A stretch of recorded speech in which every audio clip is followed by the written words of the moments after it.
کریم نے جو قرآن کی شان بیان فرمائی، الف لام میم تلک آیات الکتاب الحکیم، الف لام میم یہ حکمت والی کتاب کی آیتیں ہیں.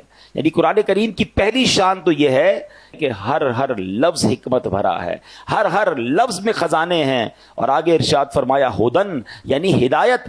دوسری شان یہ ہے کہ قرآن کریم صرف کتاب حکمت نہیں بلکہ کتاب ہدایت بھی ہے. قرآن کریم کی تلاوت کرے چاہے سمجھ کر کرتا ہو یا بغیر سمجھ کے کرے، عربی ہو یا عجمی ہو، عالم ہو یا بے پڑھا ہو، بس قرآن کریم کھولے، ادب کے ساتھ اس کے الفاظ مبارک اپنی زبان سے ادا کرتا جائے، اس کے ان الفاظ کی بھی تاثیر یہ ہے کہ وہ دل میں ہدایتیں اتار دیتا ہے.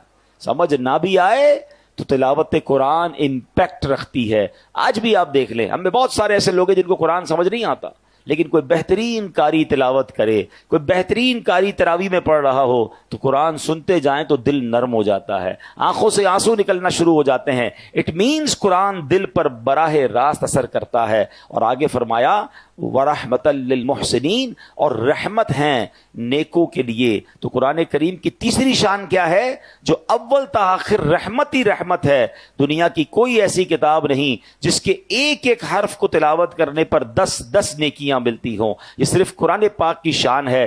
بندہ جب قرآن پاک کو کھول بیٹھتا ہے نا، صرف قرآن کو دیکھنا شروع کرتا ہے، پڑھنا شروع کرتا ہے، چھما چھم رحمتیں برسنا شروع ہو جاتی ہیں اور نیکیوں کا ذخیرہ جو ہے وہ بڑھتا چلا جاتا ہے. اب پیارے اسلامی بھائیوں، اب یہاں ہمیں بہت اہم بات قرآن سے جو میسج لینا ہے. آج ہم میں سے بہت سارے لوگ کچھ نہ کچھ پڑھ رہے ہوتے ہیں، کچھ کتاب سے پڑھ رہے ہوتے ہیں، کچھ فیس بک پہ پڑھ رہے ہوتے ہیں، کوئی یوٹیوب پہ دیکھ رہے ہوتے ہیں، کچھ سوشل میڈیا پوسٹیں ہماری نظروں سے آ رہی ہوتی ہیں، گھنٹوں ہمارا کچھ نہ کچھ ہماری آنکھوں کے سامنے سے گزرتا ہے، لوگ پڑھ رہے ہوتے ہیں. کچھ بھی پڑھنا ہو اس میں پہلی بات یہ چیک کرنی ہے کہ پڑھ کر ہدایت ملے تو پڑھ لو، فضولیات پر مبنی ہے تو بچ جاؤ.